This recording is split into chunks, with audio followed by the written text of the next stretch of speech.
तो चलिए आज के इस सेशन की शुरुआत करते हैं। तो आज के इस सेशन में हम पढ़ेंगे मध्य प्रदेश पुलिस कांस्टेबल 26 जुलाई 2016 के एवरेज यानी औसत के क्वेश्चन। किसका पढ़ेंगे? औसत। इसमें हम टॉप 10 क्वेश्चन को शामिल किया है, हमने इंक्लूड किया है। आशा करता हूं कि आपको ये क्वेश्चन समझ में आएगा। तो चलिए आज का हमारा पहला क्वेश्चन है 1 2 3 4 5 6 का औसत क्या है। तो फ्रेंड्स बच्चों का सवाल है। तो 3 3 6 4 10 5 15 6 21 के बट्टा में 6, तो 6 से हमने काटा, ये हुआ 3.5। सभी पदों का योग बटे पदों की संख्या, सभी पदों का योग बटे पदों की संख्या, ये इसका फार्मूला है। नेक्स्ट क्वेश्चन, पहले 25 प्राकृतिक संख्याओं का औसत है। पहले 25 प्राकृतिक संख्याओं का औसत है। कुछ नहीं करना, इस टाइप के क्वेश्चन में एक सटा के 2 से कटा के, एक सटा के 2 से कटा के। तो कैसे? तो 25 में भैया जब हम एक सटाएंगे ये हो जाएगा आपका 26। ठीक बाबू। अब इसमें 2 से कटाना है तो 2 से काट दो, तो ये होगा आपका 13। अगला क्वेश्चन, 9 संख्याओं का औसत 20.5 है। यदि पहली 5 संख्याओं का औसत 22 है और अंतिम 5 संख्याओं का औसत 18 है, तो प्रथम और अंत की सामान्य मध्य संख्या क्या है? देखो 5 संख्याओं का औसत कितना है? तो 5 संख्याओं का औसत 22 है। तो ये कितना हुआ? 22 पंजे 110। उसके बाद इन्होंने कहा कि 5 संख्याओं का औसत 18 है, 18 पंजे 90। तो भैया ये टोटल कितना हो गया? तो 200। ठीक। अब 9 संख्याओं का औसत कितना है? तो 20.5।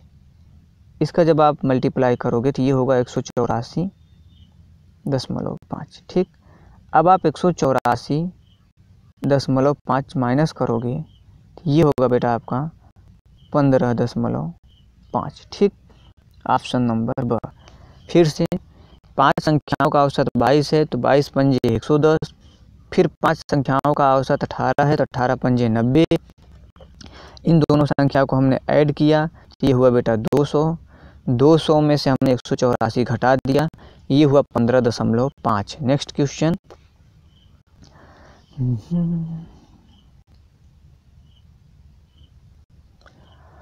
8 संख्याओं का औसत 42 है। यदि प्रत्येक संख्या को 5 से घटा दिया जाए तो औसत क्या होगा? देखो फ्रेंड्स, देखिए जब हम संख्या में 5 घटाएंगे तो हमें औसत में भी 5 घटाना होगा। यदि संख्या में हम 5 जोड़ेंगे तो औसत में हमें 5 जोड़ना होगा। तो क्वेश्चन में बोला है कि 5 घटा दिया जाए, तो कोई बात नहीं, तो 42 माइनस 5 आप कर दो, तो ये हो जाएगा 42 माइनस 5 37। ठीक भैया। अगला क्वेश्चन, 10 संख्याओं का औसत 37 है। यदि प्रत्येक संख्या को 3 से बढ़ा दिया जाए तो औसत क्या होगा? तो भैया 37 और बढ़ाना कितना है? तो 3, तो 37 3 40। अगला क्वेश्चन,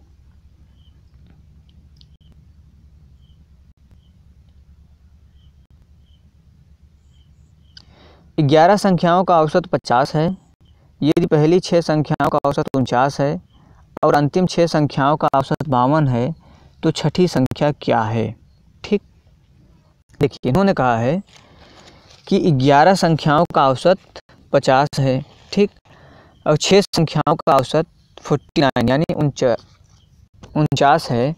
फिर उसके बाद इन्होंने कहा है कि 6 संख्याओं का औसत 52 है, तो छठी संख्या हमें ज्ञात करनी है। तो चलिए सवाल करें।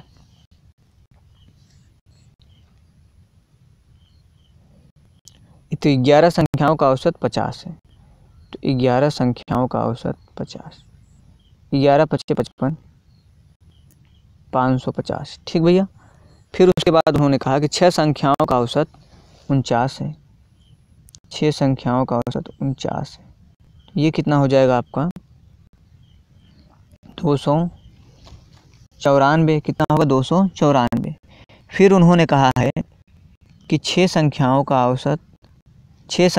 औसत कितना? 52 यानी 52। तो ये होगा भैया 312।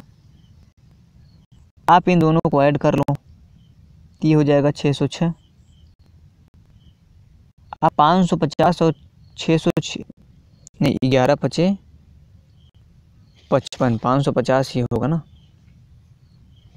सही है गलत है?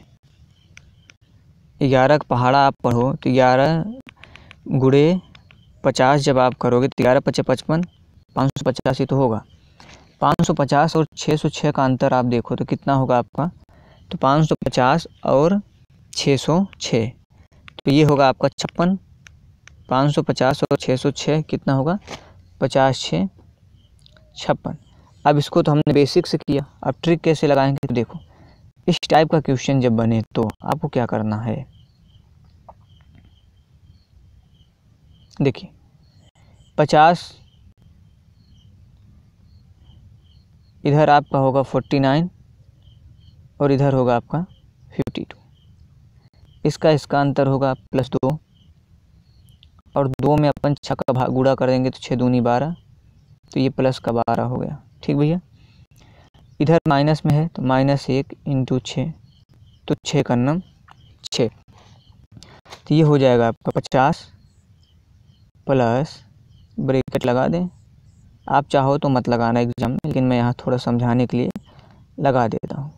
6 प्लस 2 गुणे 6, तो ये बात तो वही है, 6 दूनी 12 प्लस, और ये हो जाएगा 12, 6 दूनी 12 प्लस ये माइनस का 6, जब आप इसको घटाओगे तो ये होगा 6 और ये 50 प्लस 6, तो ये हो जाएगा 56।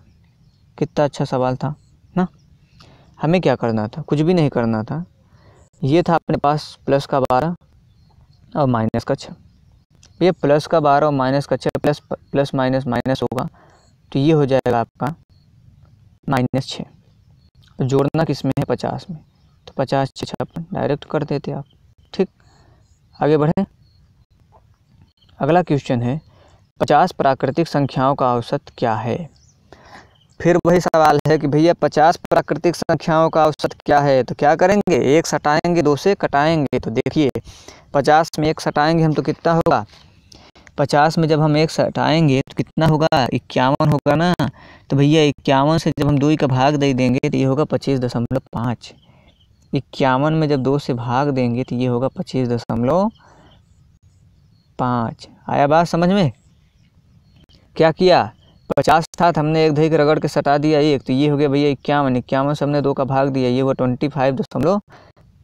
नेक्स्ट क्वेश्चन, अब जबरदस्त क्वेश्चन है। हाँ देखिए अगला ये क्वेश्चन, इसमें क्या बोला है,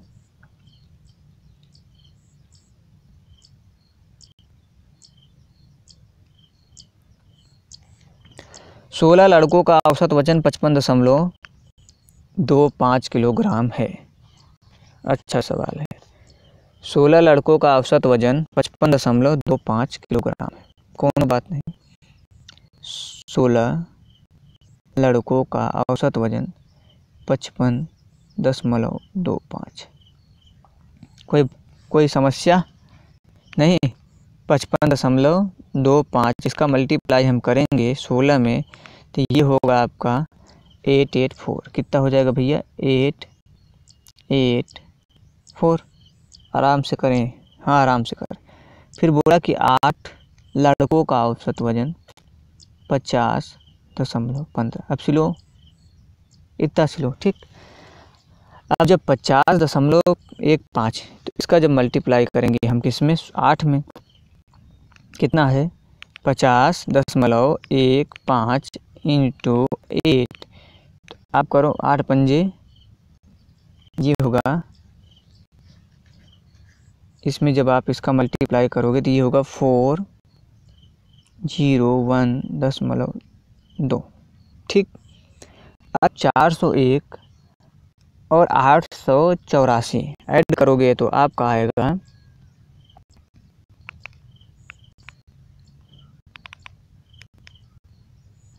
ये होगा आपका 12852, कितना होगा 12852। ठीक भैया, इतना आया, थोड़ा कैलकुलेटिव है। हाँ, इसको हमने ऐड करके देखा, एक बार आप भी चेक कर लीजिएगा। अब बोल रहा है कि कक्षा के सभी लड़कों का सभी लड़कों का किलोग्राम में औसत वजन निकालो। तो भैया 16 ये हैं, 8 ये हैं, ये हो गया 24, 24 का आप डायरेक्ट भाग दे दो, तो ये हो जाएगा आपका कितना होगा 53.55। कितना होगा 53.55। सही है, आगे बढ़े, एक बार आप चेक कर लीजिएगा, ठीक है।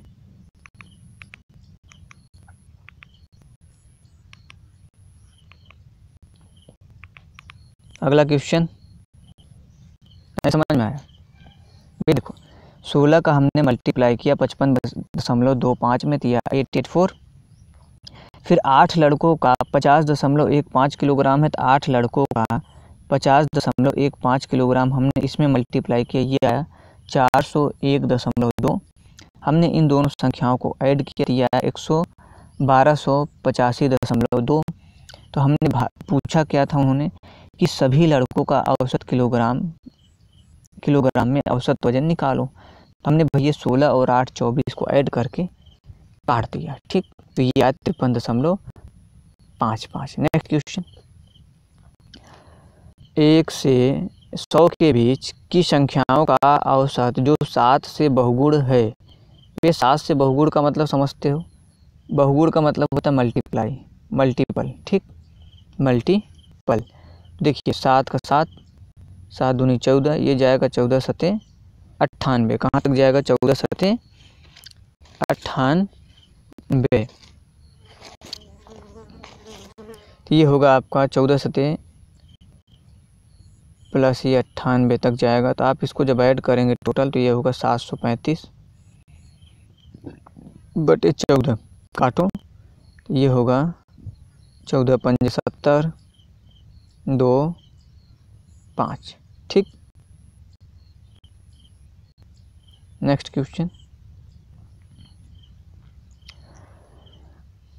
गत वर्ष के दौरान सोने का औसत मूल्य 1120 रुपया प्रति ग्राम था। गत वर्ष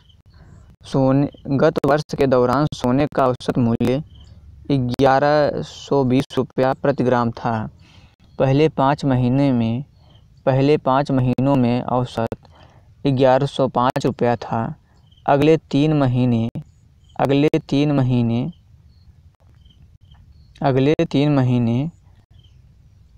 में औसत 1125 रुपया था। तो शेष महीने में औसत मूल्य क्या था? देखिए क्या बोला है कि गत वर्ष के दौरान सोने का औसत मूल्य 1120 रुपया, ठीक, 1120 रुपया था गत वर्ष, मतलब 12 ना। अब इसमें हमने मल्टीप्लाई किया 12 का, तो ये हुआ आपका 13440, ठीक भैया। फिर बोला कि पहले 5 महीनों में औसत कितना था 1105 इंटू 5, ये हुआ आपका 5255, ठीक। फिर उन्होंने कहा कि अगले तीन महीने में कितना होगा, ये 1125 इंटू 3, तो ये हुआ आपका कितना 3375, ठीक भैया। अब आप इन दोनों संख्याओं को ऐड कर लीजिए, और उसके बाद इसमें से घटा दीजिए। किसमें से घटाना है आपको? तो आपको इसमें से घटा देना है। ये दो संख्या आप ऐड करिए और इसमें से घटा दीजिए, तो ये आपका होगा लगभग 4540 बटा। तो उन्होंने पूछा कि शेष महीनों में सोने का औसत वजन, शेष महीनों में औसत मूल्य क्या था? भैया 5 महीना ये और 3 महीना ये, 12 महीने में 8 महीने निकाल दो, बच्चा कितना 4 महीने। तो 4 से भाग दे देंगे तो डायरेक्ट ये कितना हो जाएगा आपका, ये हो जाएगा 1135 रुपये, 1135 रुपये, 1135 रुपये। आगे बढ़ें, नेक्स्ट क्वेश्चन। एक आदमी खर्च के दिनों में 65 रुपये खर्च करता है और रविवार के दिन 100 रुपये खर्च करता है, उसका एक सप्ताह का औसत खर्च कितना है? ये देखो, वो खर्च कितना करता है, तो 65 रुपये खर्च करता है कितने दिन में, तो 6 दिन में। तो 65 छक्का 390, और रविवार के दिन उन्होंने क्या किया, 100 रुपया खर्च कर दिया, तो भैया ये कितना हो गया, 490। अब 490 तो पूछा है कि एक हफ्ते में एक सप्ताह में कितने दिन होते हैं, तो 7 दिन होते हैं। 7 का नम 7, 7 7 49, यानी 70 रुपये। अगला क्वेश्चन, 3 के पहले 5 बहुगुणों का औसत क्या है? 3 के पहले 5 बहुगुणों का औसत क्या है? बहुगुण का मतलब वही मल्टीपल। देखिए 3 6 9 12, 3 5 15, 5 हो गए। वे 2 इधर से हटा दो, 2 इधर से हटा दो, ये 9 आपका ऑप्शन बस।